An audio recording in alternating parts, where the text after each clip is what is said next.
Arsenal versus Man City is a Premier League title decider. In this video, I'm going to break down why I think Arsenal got a massive opportunity to get a rare victory against Guardiola at the Emirates, and why, look, if City persevere, especially with that Rodri booking, the red card, if they do persevere and get a 3 points at the Emirates, I think it might actually be title race over for Arsenal. Let me know what you think in the comments down below. Make sure you subscribe to the channel. We'll be reacting to the game straight after on Sunday evening. My overview of Arsenal, a side doing okay. I think if you had to say, have they kicked on since last season? By 5%. I think it's marginal. Now, across the season, if you expand it across the season, maybe they'll have more legs now because of Declan Rice. Obviously, Timber is a factor. I know he's injured, but he was definitely improving their squad. Havertz is an extra body in there. I don't think he's a good signing. You know, Jesus' second season. Saka's more developed. Saliba's more developed. So there's a lot of quality in this Arsenal side that maybe these transfers that have happened, especially with Ray as well, maybe Arsenal actually come good and they look way stronger at the back end of the season, where I think it's way more important. They started off last season like a house on fire. 50 points after 19 games. Almost never been seen before in terms of that level, except obviously the Centurions. And then they tailed off. I think they had a lack of physicality. When players got injured, they had a lack of backup. You know, now if Saliba gets injured, again, I keep throwing in Timber. It is an addition they tried to address. They did address, if it wasn't for misfortune. Kyrgios's come in as well. I think he's really, really good centre-back. Tomiyasu's got another season under his belt. So there's a lot of quality there for the March, April, May run. Arsenal have got more legs. And the big one for me, Declan Rice. I think he started really, really well. He gives me Emmanuel Petit vibes. He gives me Vieira vibes. Gilberto Silva. These players, they're not just names that play in that position. They're the last three great, powerful midfielders. Maybe Diaby, it's hard because of his injuries, that really powered Arsenal's midfield, got the crowd excited, and linked up the defence to the attack. And I think he does that almost single-handedly, with Odegaard providing the kind of the flair and the creativity on top of that. But Declan Rice has been absolutely incredible. I really, really like him. And I think if they can get a midfield of Partey, Declan Rice, Odegaard going against City, they've got a real chance. And sometimes football fans, even though we're not the smartest people in the world, we don't have degrees in football, we don't have Champions League trophies in our bedrooms. You know, instead I've got blue lights and I'm doing YouTube videos. But you can see from bird's eye view that if you were to start that midfield, it's pretty obvious it would outpower City. Now, whether City can deal with it anyway and still score a counter-attacking goal, a set piece, who knows? But based on starting 11s, that would be a side that would really worry me as a City fan. Rice, Partey and Odegaard, if that's possible, concerning Partey's injury coming back from that, etc. If it isn't, and Havertz plays in midfield, I think Arsenal are in a world of pain. I think he's so lightweight. I think he's being given far too many opportunities. I think with Ferguson, Wenger, maybe not Wenger, I think he was a little bit lightweight by the end of his time at Arsenal. Mourinho at Chelsea. You have 2-3 games tops and then you're out. And then you get 10 minutes at a time to prove yourself. Seriously. And that's why the turnover with some of these managers was ruthless. I mean, Havertz has had 7-8 games now for Arsenal. I don't think he's been good in any of them. Yeah, he scored a penalty against Bournemouth. Was he deserving of that penalty? Did he earn it? No, not really.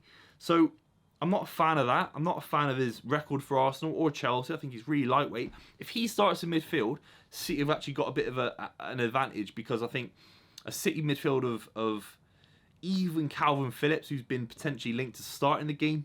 John Stones comes back, put him in the base of midfield with Rico Lewis around him, maybe as a tucked-in right back. With Gvardiol and Ake and Diaz behind him, for example, suddenly it balances out the Rodri miss. Arsenal have to be opportune about the fact that City have got the best midfielder in the world out, and that's including De Bruyne. But the best holding midfielder in the world is injured. Arsenal had to take that opportunity. They have to be trying to beat City. It's not about just drawing or playing nice football, appeasing the fans.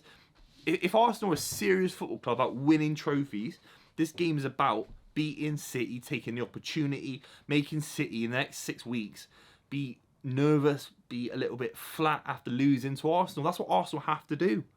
You know, no De Bruyne, no Rodri. It's such an opportunity. And we have to talk about it. If you're an Arsenal fan, let me know in the comments. Maybe I'm wrong. I'm not trying to be biased. You don't need to be playing Saka up to the 90th minute in Bournemouth, against Bournemouth. You don't need to be playing Saka against Lens. If you play him against Bournemouth, don't play him against Lens. If you play him against Bournemouth, take him off 60 minutes, then play him against Lens. Don't do both. 180 minutes, Bournemouth, Lens, for God's sake. It's obvious. It's obvious. He's going to pick up a knock. And it usually happens before the big games. It always does. Because players go along. Bournemouth ain't a big game for Arsenal. They go around. And he looked shot. He looked tired. He looked knackered. He looked like he was limping. So the lack of management, the lack of thinking, right, I know Lens is a big game. But realistically, we're not going to win the Champions League. Arsenal got a woeful record in the Champions League. Look at City with all the investment. It takes years. Look at even Chelsea. It takes years to develop a side that know how to get through the group, you know, be boring, grind out wins in the quarters, the semis, just like City learnt how to do it. And Arsenal aren't there yet. So I would put all my eggs into the Premier League basket, rested Saka for Man City, and take the opportunity of a lifetime with Rodri not being able to play. That's the reality. If I'm wrong, let me know in the comments down below.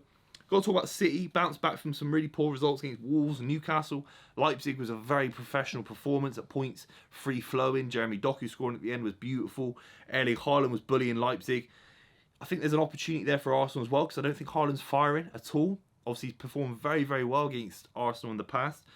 In the past couple of games, or 3 games I think he's played already against Arsenal in the league and the FA Cup. So he's got to take that opportunity. The big one for me is Julian Alvarez. He's picking up some fantastic goals. Some of the finishes he's doing is almost the sign of a man who thinks that he deserves Haaland's spot, which is a great sign for City because he's really competing and he's really getting things going in that regard. Look, Ruben Diaz fully fit, Phil Foden playing, Grealish, Bernardo Silva, Alvarez, Haaland. There's so much quality there. City, realistically, I think will go there and absolutely smash Arsenal. I just had to talk about Arsenal because I think there's an opportunity there if they get the game right. If they keep the ball, press City back, make City a counter-attacking side where they're living off scraps. They've got so much quality in that midfield. They can do that to City. And that's why some of the games last season were exceptional. And Arsenal did have opportunities. I think it was Eddie Nketiah had a couple of chances at the Emirates when they lost. And maybe less so at the Etihad, but the Emirates, they definitely did. So if they can push City back, knock the ball around, and then get some physicality in there, the likes of Rice getting into the box, Saliba getting into the box for corners, free kicks, they've absolutely got a chance. But in reality, I think City will wake up, be professional, keep it tight at the back. Even if it's 0-0, City have won the game. Because 0-0, especially when Arsenal have to be picking up wins against City, learning how to beat City, there's no... For me, I know the league isn't won against 3 points against City. That isn't how you win a league. But the energy of thinking we can beat City and then win 8 in a row because we've just beaten the best side in the world, that matters. That matters to Arsenal. I think they're lacking that experience. I think they're lacking that, the knowledge of how to beat City in these big games. It really does matter. I think in that regard, I think the pressure will be too much. I think City are going to smash Arsenal. I think it's going to be 3-0. I'd love that. I'd absolutely love that. But fair play to Arsenal. They're in and around the title race nonetheless. Haven't lost a game yet, so what can I say? I might be completely wrong. Let me know what you think in the comments down below. Make sure you subscribe to the channel if you haven't already.